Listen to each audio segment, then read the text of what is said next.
ஆடுபட்டு போனாலும் ஆணையும் என்று நாம் எண்ணியாக்கினி 7 மடங்கானாலும் என் கண்களை ஏறெடுப்பேன், என் கைகளை உயர்த்திடுவேன், உம்முகம் நோக்கிடுவேன், நான் வெட்கப்படுவதில்லை.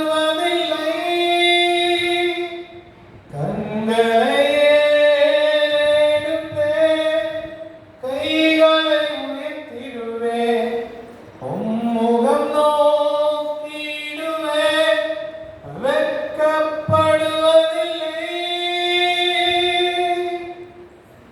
ஆமாண்டவரே, நாங்க வெட்கப்பட்டு போகக்கூடாது ஆண்டவரே.